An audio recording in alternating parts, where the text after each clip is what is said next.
Sur notre économie en Normandie. Nous allons ouvrir le débat avec nos invités. Bruno Kettel, tout d'abord, député La République En Marche de l'Eure, bonjour. Bonjour. Philippe Gosselin, député Les Républicains de la Manche, bonjour. Bonjour. Vous échangerez avec François Boulot. Vous êtes porte-parole des Gilets jaunes sur Rouen, bonjour. Bonjour. Et Philippe Rozet, président de la Confédération des petites et moyennes entreprises pour la Normandie, bonjour. Bonjour à vous. Avant de vous laisser la parole et d'ouvrir le débat, eh bien, le mouvement des Gilets jaunes a-t-il atteint son objectif? Retour sur 4 semaines d'action au cours desquelles les commerces ont beaucoup souffert. C'est un reportage de Thierry Cléon et Karine Lepâteur. Au rond-point de la discorde et de la colère, d'Argentan en passant par Cherbourg, Mondeville, Ifs, les Gilets jaunes ont engagé un véritable bras de fer avec le gouvernement, bloquant ainsi l'accès aux centres commerciaux et l'économie de tout un pays. Parking désert, rideaux, baissés, marchandises à remballer, le message est clair. Ils ont été plutôt pacifistes, mais bon, ils nous ont fait comprendre que ce serait bien qu'on ferme.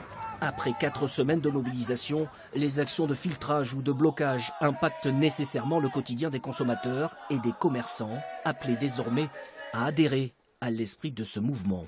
C'est nous, les consommateurs, qui enrichissons les centres commerciaux, l'État, au travers de toutes les taxes.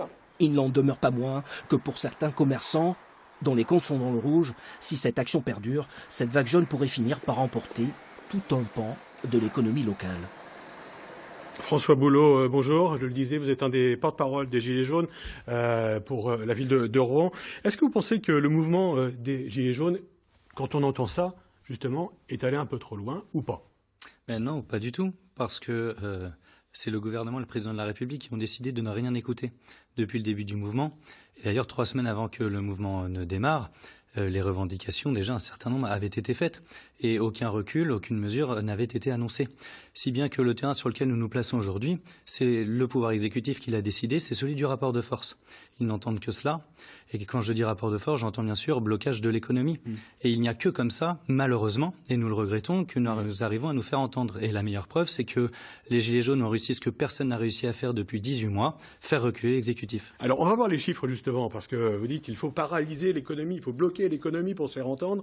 Je ne suis pas sûr que vos interlocuteurs ici soient du même avis. Mais on va voir quelques chiffres, simplement, pour bien comprendre ce qui s'est passé dans la région depuis un mois. Moins 45% dans les commerces, moins 50% dans la restauration, moins 30% dans le BTP ou encore moins 25% dans les entreprises de transport. Philippe Rozet, vous êtes président de la Confédération des petites et moyennes entreprises en Normandie. Est-ce que, comme Bruno Le Maire, vous dites que c'est une catastrophe? Oui, je pense que nous sommes... Les mots sont trop forts.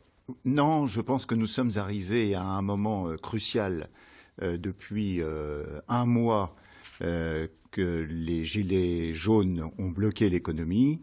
Je pense beaucoup, par exemple, au commerce de proximité. Vous savez que malheureusement, nous arrivons à une période très particulière qui sont les fêtes de Noël. Et ce que nous regrettons, nous, bien sûr, chefs d'entreprise et en particulier les commerçants de centre-ville, c'est cette baisse d'activité qui est dramatique. Parce que quand vous loupez le dernier mois, vous loupez le bilan de l'année. Et aujourd'hui, nous en reparlerons peut-être tout à l'heure. Est-ce que le dialogue est possible, justement, entre vous? Et qu'auriez-vous à dire à François Boulot, ici, Gilets jaunes? Est-ce que le mouvement doit se poursuivre? Est-ce qu'on doit faire une pause durant cette période de fête où les achats sont nombreux? Alors, je pense qu'il ne faut pas se tromper d'adversaire, monsieur. Je pense que les citoyens qui sont des chefs d'entreprise sont des citoyens comme vous. Et à partir du moment où vous bloquer le travail de nos commerçants, vous vous trompez d'adversaire. François Boulot. Moi, écoutez, et je laisse la parole dans un instant à Bruno Kettel et Philippe Gosselin. Oui, moi, j'entends très bien les difficultés qui sont celles aujourd'hui dites par les commerçants et les entrepreneurs. Mais en fait, nous sommes tous ensemble dans ce combat parce que nous luttons pour un avenir meilleur pour nous tous. Et c'est donc un sacrifice à faire aujourd'hui pour un avenir meilleur demain. Et donc moi, je n'entends absolument pas opposer les Gilets jaunes aux entrepreneurs. Je pense qu'au contraire, et les sondages le montrent, 7 à 8 Français sur 10 soutiennent le mouvement. Et c'est donc bien qu'il y a des entrepreneurs, qu'il y a des travailleurs, qu'il y a des artisans, des commerçants qui sont avec le mouvement. Et c'est la raison pour laquelle je dis battons-nous maintenant, parce que sinon demain, ils ne s'arrêteront pas de nous faire les poches, et à commencer par la réforme annoncée des retraites qui nous impactera tous. Alors, quel est le regard des politiques, justement, sur ce mouvement et sur l'économie qui marche au ralenti depuis un mois, les commerces? Alors, on a parlé de moins 50% dans la restauration ou moins 45% dans les commerces. certains commerçants nous disaient qu'ils avaient perdu jusqu'à moins 75, moins 80%, notamment dans les grands centres commerciaux. Bruno Kettel, qu'est-ce que vous répondez à Bruno? Moi, si j'ai bien compris la logique de monsieur, c'est d'appeler en fait à la mise à mort de l'économie française pour que le peuple se saisisse du pouvoir et mette en place un nouveau schéma démocratique. Je vous la fais courte, mais c'est ce que ça veut dire entre les lignes. Donc, j'appelle juste à la prudence dans l'expression d'une part, et puis aussi à la modération. Je veux dire par là, on ne peut pas dire que le président de la République n'a rien entendu. 15 milliards d'euros sont mis sur la table pour répondre aux attentes, dont l'essentiel sont légitimes, formulées depuis plusieurs semaines, s'agissant du pouvoir d'achat, s'agissant de la place de l'impôt. Il y a un grand débat qui s'ouvre pour les 3 mois à venir. Tout le monde aura le loisir de s'y insérer pour justement faire valoir son point de vue. Mais est-ce que vous appelez une pause, justement? J'allais y venir. Alors, j'allais y venir. C'est pour certaines entreprises 30% du chiffre d'affaires annuel qui se fait sur le mois de décembre. Le mois de décembre, il est bientôt terminé.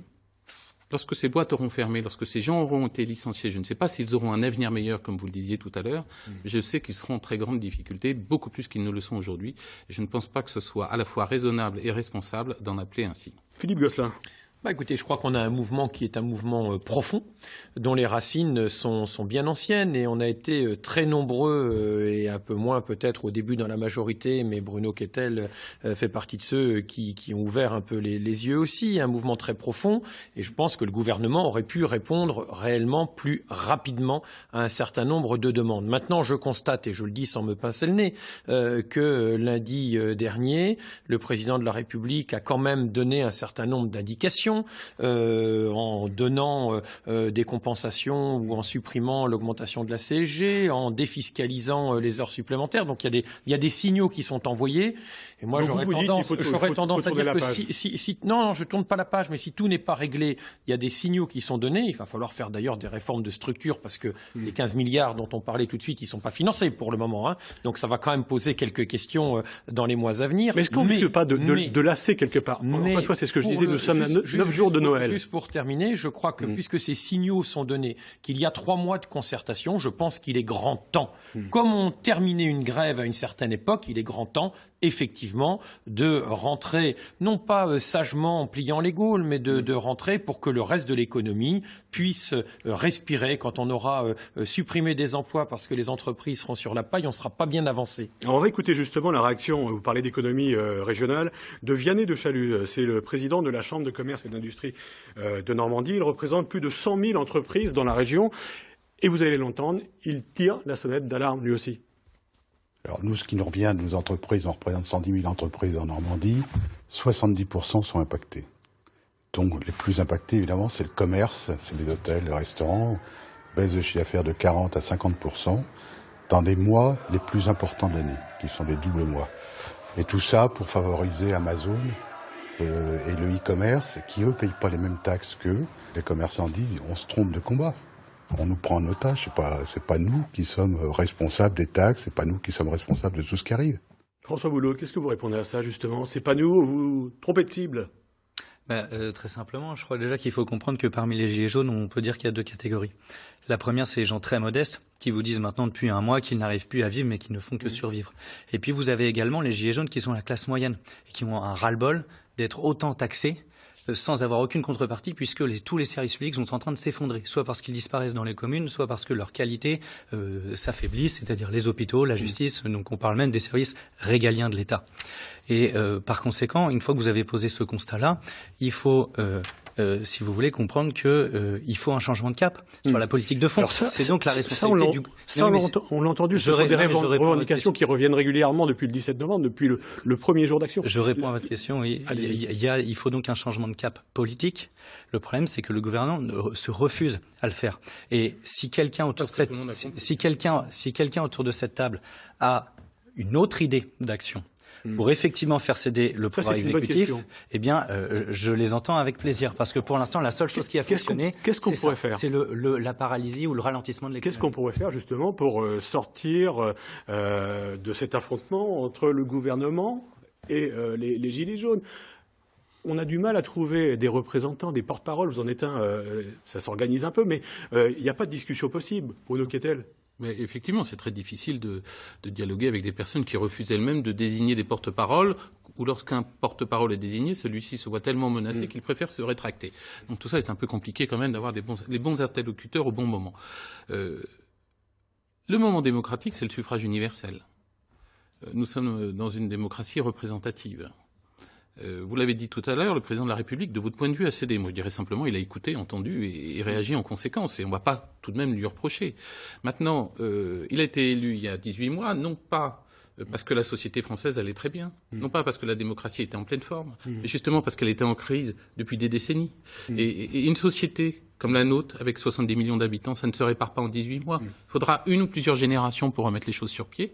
Et demander à Emmanuel Macron de restaurer l'ensemble des équilibres démocratiques et républicains en si peu de temps, c'est lui prêter des compétences. La question, encore une fois, sans refaire toute l'histoire, on l'a entendu, et recommenter les propositions du chef de l'État. C'est pas ce que j'ai fait, mais la crise, elle n'est pas née il y a 18 mois. Non, je sais bien. Mais nous sommes, encore une fois, désolé de le rappeler, à 9 jours des fêtes de fin d'année. D'habitude, dans les médias, à cette période-là, on parle beaucoup des... On parle pas effectivement de gilets jaunes, on ne parle pas de crise, on ne parle pas forcément de manifestations. C'est évident. Ceci étant, on ne parle pas toujours de terrorisme non plus. Et c'est vrai, l'actualité de la semaine dernière a été dramatique. Donc on a un environnement qui est très compliqué. Moi, ce que je constate, c'est qu'il y a un certain nombre de mouvements sociaux qui s'expriment et d'insatisfaction par les gilets jaunes. Je pense qu'une grande partie des gens aujourd'hui est prête à marcher dans la proposition de main tendue du président de la République. Et je crois que ça me paraît raisonnable. J'ai plutôt le sentiment qu'aujourd'hui, ceux qui restent jusqu'au bout sont un peu des irréductibles, qui veulent la destitution du chef de l'État, la suppression du Sénat, la dissolution de l'Assemblée. Est-ce qu'on est dans la même épure, dans la même approche qu'il y a 3 semaines, un mois? Je suis pas sûr. Il y a une atmosphère depuis quelques semaines. Il y a un climat anxiogène. Hein, c'est ce qui est dit par les commerçants. Philippe Rosé, je pense que vous n'allez pas me contredire. Un climat qui n'incite pas les consommateurs à aller faire leurs achats. C'est un fait. C'est un fait, mais on le voit d'abord parce que ils en sont quelquefois empêchés. Hein, j'ai vu sur les réseaux sociaux que ce matin ou hier matin, les commerçants un collectif de commerçants dans la Manche avaient essayé de dialoguer avec les gilets jaunes pour essayer de dégager, pour les faire travailler. Le dialogue a eu lieu, mais les gilets jaunes sont restés dans leur position et nos commerçants n'ont pas pu avoir l'ouverture nécessaire pour ouvrir leur magasin. Mais la question, c'est est-ce que le dialogue est possible justement entre vous, représentants des chefs d'entreprise, des commerces, mais le porte-parole vient de le dire. Non, il faut bloquer l'économie pour être entendu. C'est leur motivation. Il faudra l'assumer à un moment ou à un autre. Mais leur motivation est là, bloquer l'économie, créer le chaos pour justement obtenir une pseudo-révolution politique. La question, c'est comment on ramène, d'ici la fin de l'année, alors que les commerces réalisent leur plus grosse part de chiffre d'affaires durant les fêtes, comment on ramène les clients dans les magasins pour qu'il n'y ait pas de mesures de chômage partiel, qu'il n'y ait pas de magasins qui ferment. Qu'est-ce qu'on fait ? Non, mais là, très concrètement, moi, je veux pas être fataliste, mais que ce soit l'opposition ou la majorité aujourd'hui n'a pas en réalité la main sur ce mouvement. Bruno Kettel le disait, on n'a pas toujours des interlocuteurs en face de soi. Moi, j'ai la chance dans la Manche d'avoir des gens raisonnables, sérieux, avec qui j'ai des contacts. On travaille, parce qu'il y a une envie, de négocier, il y a une envie de travailler. Mais quand vous êtes avec un certain nombre aujourd'hui de personnes qui sont sur des propositions qui, en gros, visent à renverser la table. Enfin, c'est effectivement, je rejoins ce qui est dit tout de suite, une volonté de changer la société. Pour renverser la table, on n'a plus les mêmes arguments. Donc, sur le fait que on va pas envoyer les chars pour déloger les ronds-points. Donc, on est extrêmement démunis. Est-ce qu'on peut faire une pause ou pas? C'est la question. C'est pas nous qui avons les moyens. C'est les gilets jaunes qui peuvent dire on fait une pause s'ils sont raisonnables ou pas. On va l'écouter. Je suis pas sûr qu'ils aient envie. Boulot. Oui, je crois qu'il y a beaucoup de choses qui ont été dites, donc je vais essayer de répondre. Déjà, de répondre à Monsieur le député Kettel. Vous avez dit effectivement, et là nous sommes d'accord, ça ne date pas de 18 mois. Ça fait 40 ans que la politique qui est menée est catastrophique, mais je dirais que vous, la majorité En Marche, a réussi la prouesse de faire pire qu'avant. Oui, d'accord. Pour ce qui concerne le dialogue, je veux dire, j'entends bien la petite musique du gouvernement qui consisterait à dire qu'il ne voudrait que dialoguer dialoguer avec les Gilets jaunes, mais que malheureusement il n'y a pas de représentants et donc que le dialogue serait impossible. Sauf que en réalité, il faut quand même bien avouer que le dialogue à la matraque ou au flashball a rarement été réussi. Parce que si publiquement le gouvernement dit qu'il veut dialoguer, moi je suis sur le terrain avec les Gilets jaunes et je peux vous dire que les ordres sont donnés aux préfets et aux forces de l'ordre pour aller déloger, frapper et gazer les manifestants. Et vous avez eu le nombre de blessés extraordinaires qu'il y a eu, blessés graves. Et non, je ne confonds rien du tout. Et le président de la République n'a d'ailleurs pas eu un mot. S'il voulait aller un mot pour tous ces blessés.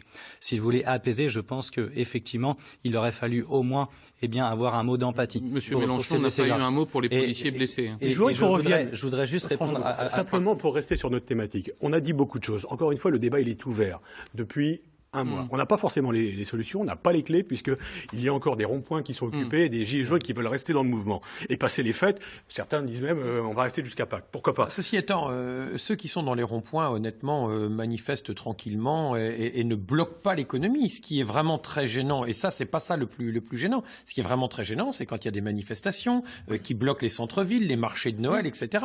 C'est ça, parce que dans les ronds-points, si c'est fait pacifiquement, c'est pas un problème nécessaire. Philippe Rozet, je vais m'adresser à vous.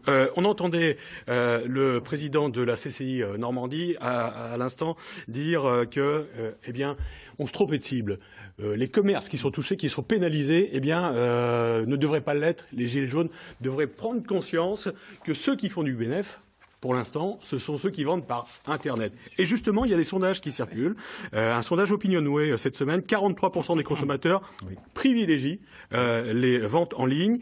Et les ventes sur le net, tenez-vous bien, ont fait un bond de 50% le week-end dernier, avec plus 65% le dimanche 9 décembre. Qu'est-ce qu'on fait? Qu'est-ce que vous dites? Que voulez-vous que je dise? Je constate, comme vous, je le vois bien, aujourd'hui, les gens souhaitent quand même faire les fêtes de Noël. Donc, comme ils ne peuvent pas accéder dans les magasins, malheureusement, ils vont sur Amazon. On sait très bien qu'Amazon est une société qui ne paye pas d'impôts en France, très peu d'impôts en France. Nous, on a reçu le président d'Amazon hier matin à Paris pour essayer de faire un point avec lui. Lui dit moi je suis dans mon droit, au contraire je demande aux entreprises françaises de passer par Amazon pour se développer, etc. etc.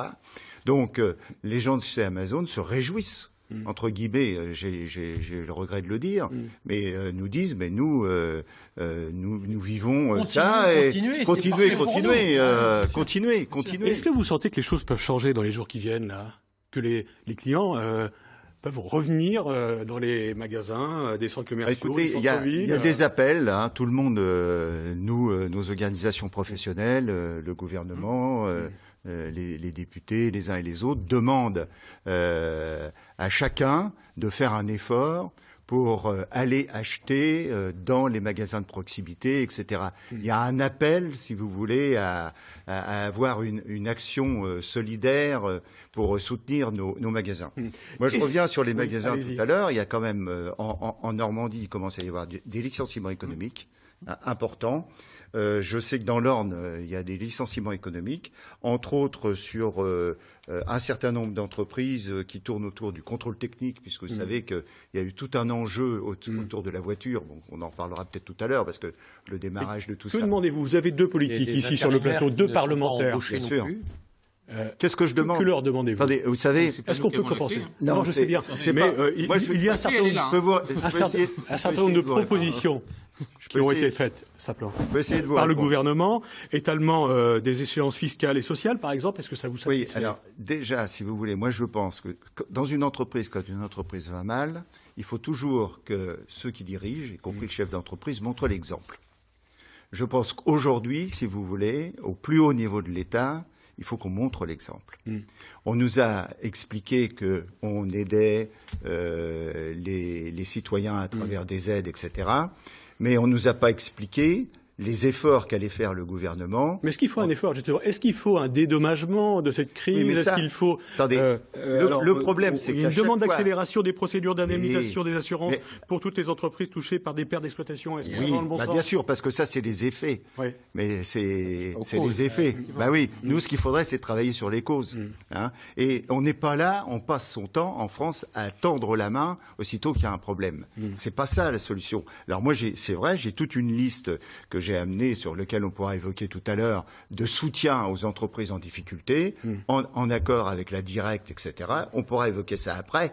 Mais le vrai sujet, c'est traitons les causes au lieu des effets. François Boulot, une réaction? Je suis totalement d'accord avec vous. Il faut traiter les causes. Et sur les revendications, parce qu'on dit toujours qu'elles sont disparates de la part des Gilets jaunes, en réalité, elles sont très simples. Sur le fond, il suffit d'avoir un changement radical de politique pour désormais servir les intérêts de 99% de la population et non plus des 1% les plus riches. Et puis également, vous avez noté qu'il y a une volonté désormais du peuple d'avoir une possibilité d'intervention directe dans la démocratie. Sur le fond, parce que je pense que nous allons nous rejoindre, il y a par exemple, moi je ne suis pas un dogmatique, vous avez le CICE qui est reversé pour moitié aux plus grandes entreprises de ce pays. Peut-être pourrions-nous fixer un seuil de chiffre d'affaires pour que seulement les TPE et les PME bénéficient de ce dispositif. Et c'est quand même 20 milliards en 2018 et 40 milliards en 2019. Ça aiderait énormément les PME et c'est ce qui permettrait, pourquoi pas, d'absorber une augmentation des salaires pour les TPE, PME. Alors, est-ce qu'il y a un discours impossible entre les chefs d'entreprise et les gilets jaunes? On compte pas mal de chefs d'entreprise et de commerçants. On va voir ce portrait d'un restaurateur à vrai qui partage son temps entre les barrages et son établissement. C'est un sujet de Bénédicte Drouet et Émilien David. Messieurs, dames, est-ce que votre choix est fait? Midi. Alors, je vous écoute pour les galettes. C'est le coup de chaud pour Alan, à la tête de ce restaurant depuis 5 ans. J'ai pas dormi. Du coup, j'ai enchaîné direct. Donc après, c'est sûr que c'est la bonne douche a fait du bien. Car entre le service et sa mobilisation de gilets jaunes, le jeune patron ne chôme pas depuis samedi. Là, on est imposé partout, la réglementation, on ne peut plus rien faire du coup. C'est un ras-le-bol général qui a poussé Alan à s'engager avec les Gilets jaunes. À 28 ans, c'est la première fois qu'il manifeste. Ce mouvement citoyen, hors parti politique, l'a séduit et l'esprit de solidarité convaincu. L'engagement, j'ai découvert. Donc découvert le quart, c'est-à-dire qui veut faire la nuit, qui veut faire la journée, qui va chercher les merguez parce qu'on nous a donné des choses dans la journée. C'est une belle, je dirais une fameuse équipe. Une équipe qu'il rejoint une fois son travail terminé. En route pour la deuxième journée, on va donner du réconfort aux copains. Allez, lâchez rien. Tout le monde nous soutient, ils ne peuvent pas être là par leur présence, mais ils sont là par leur chaleur. Ça, c'est vraiment bien. C'est vraiment ce qu'on apprécie. Oui. C'est pour ça que ça nous maintient tous ici. 2 petits chocolats. Bon, merci. Bonne journée à vous. Voilà, portrait de ce restaurateur du Havre qui, le soir, est dans son établissement à servir les clients et puis la nuit et le matin de bonne heure, rejoint les ronds-points pour manifester avec les autres gilets jaunes. Bruno Kettel, quel regard vous portez justement sur cette France, ces patrons de petites entreprises ou de commerces qui soutiennent le mouvement des gilets jaunes? Non, mais qu'il soit très difficile pour un chef d'entreprise de boucler ses fins de mois, de faire face aux charges, aux multiples échéances, de devoir être opposé aux impayés et autres, c'est pas une nouveauté, malheureusement. Après, que ça craque d'une manière collective, ça devait arriver un jour ou l'autre. C'est arrivé à travers ce mouvement. C'est ainsi. Il revient au pouvoir public de mettre en place des mécanismes de réponse adaptés. Et une nouvelle fois, le débat national ouvert sur les 3 mois à venir doit être le moment où tout le monde vient, se présente dans les réunions qui seront organisées, principalement en mairie et après d'une manière... Donc on fait une pause, c'est bien ce qu'on disait. Mais le débat est quand même l'élément essentiel d'une démocratie qui fonctionne normalement. Après, s'il y a un refus de ce débat et une volonté, encore une fois, de bloquer l'économie pour amener au chaos, c'est une autre stratégie, elle est pseudo-révolutionnaire, il faut juste l'assumer d'un point de vue politiquement, en disant de quel parti on est, et non pas se cacher derrière un chasuble. Alors politiquement, justement... Pardon. Oui, non, simplement, j'avais une question. Allez-y, Philippe. Alors, je dis effectivement, on est vraiment sur le terrain politique, mais au sens noble du terme. On a aujourd'hui, et c'est une réalité, des gens très diverses sur les ronds-points ou ailleurs. Vous avez cet exemple de ce restaurateur. Moi, j'ai des enseignants sur Saint-Lô, 40 ans, des fonctionnaires, des petits commerçants, des artisans, enfin des gens qui ne se retrouvent pas dans le retour d'investissement, le temps passé, etc. Ils sont pas révolutionnaire pour autant. Et même si on fait une pause, ce que je souhaite pour Noël, le débat de fond, il reste bien là. Il y a aujourd'hui un peu le sentiment, je ne dis pas que ça soit vrai à 100%, et je termine vite fait là-dessus, d'avoir deux France. Il y a une France qui vit bien et l'autre qui survit. Et ça, va falloir résoudre ça. Alors, en 10 secondes, parce que le temps passe et puis on est pratiquement à la fin de l'émission. À côté de chez moi, il y a un exemple de quelqu'un qui vit bien, qui roule en Porsche, c'est son droit le plus strict, mais qui est gilet jaune parce qu'il trouve que quand il fait le plein de la Porsche, les augmentations d'essence, ça pèse un peu plus lourd. Mais c'est une réalité aussi. C'est une réalité aussi. Ce sont des gens. Chacun ramène à sa situation personnelle son engagement. Alors avant de se quitter, on va retrouver notre dessinateur de maison, vous le connaissez tous, Chonu. La minute de Chonu sur l'actualité de la semaine et celle des gilets jaunes, évidemment. Bonjour à tous. Alors comme c'est la tradition, depuis les événements des Gilets jaunes qui n'en finissent pas, eh bien nous allons tourner les pages de mon album de dessin pour revenir sur les événements qui ont marqué la semaine dernière. Alors, le président, le Premier ministre, le gouvernement, décidément, ils sont complètement grillés auprès des Gilets jaunes. Parce que, bon, voilà, les taxes ont été supprimées pour 2019, mais finalement, ça n'a servi à rien. Le mouvement des Gilets jaunes a continué. Alors, l'Arc de Triomphe a certes été rhabillé pour l'hiver, et Brigitte a enfin soigné l'extinction de voix de son mari, ce dernier nous ayant habitués à un silence très, très, très assourdissant. Alors, le président a enfin parlé lundi soir. Et c'est une réussite. Écoutez bien, 23 millions de téléspectateurs ont suivi le président de la République, mais visiblement, les Gilets jaunes, ça leur a fait ni chaud ni froid. Le Père Noël, finalement, ils s'en foutent. Et les cadeaux qu'on leur a faits, véritablement, pour eux, c'est pas grand-chose. Alors, on se pose une question. Le combat des Gilets jaunes serait-il devenu quelque chose d'inaudible? On ne sait pas trop ce qu'ils veulent. Et finalement, vont-ils retourner à la maison ou continuer régulièrement d'aller sur Paris? On a là vraiment l'impression qu'ils tournent en rond. Mais par contre, quand on regarde les chiffres de l'économie française, eh bien là, c'est la catastrophe. Alors je dis, faisons comme Brigitte, hein, allons faire les courses. Et la mode, en ce moment, c'est d'y aller avec un blindé léger. Vous avez vu, c'est très élégant. On fait des courses, on a son blindé, donc on est protégé. Mais en ce dimanche, revenons à l'essentiel et rendons hommage à la ville de Strasbourg, aux victimes des attentats, parce que face à l'adversité, les Français ne doivent pas se diviser. Bon dimanche. Bon dimanche, Chenu. On arrive à la fin de cette émission. Un mot pour finir, chacun. Philippe Rosé. Alors moi, je pense qu'il faut que la classe moyenne, qui n'est pas sa classe parisienne, puisse vivre de son travail. Bruno Kettel, en un mot. Respect, écoute et démocratie renouvelée et régénérée. Philippe Gosselin. Dialogue et confiance. Et François Bollot pour les Gilets jaunes. Pour améliorer la vie de tous les gens, il faut que les 1% les plus riches recontribuent à l'impôt comme tout le monde. Eh bien, ce sera votre souhait, j'imagine, pour l'année prochaine. C'est la fin de cette émission. Merci de l'avoir suivi. On se retrouvera maintenant en 2019. Je vous souhaite, au nom de l'équipe, mes meilleurs vœux pour l'année prochaine. Merci, bon week-end sur France 3 et à très bientôt.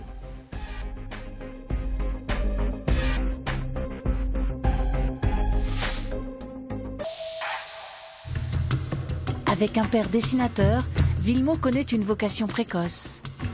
Grise et tourmentée, ainsi va l'époque. Après Marché Noir et Vache Maigre, vient le désir ardent d'en croquer. Avec les 30 Glorieuses, la couleur s'affiche. Il y a du peps, il y a de la légèreté. Ça véhicule en fait un enthousiasme. Une petite bouteille ronde vient secouer Villemot. Réussite pour Orangina.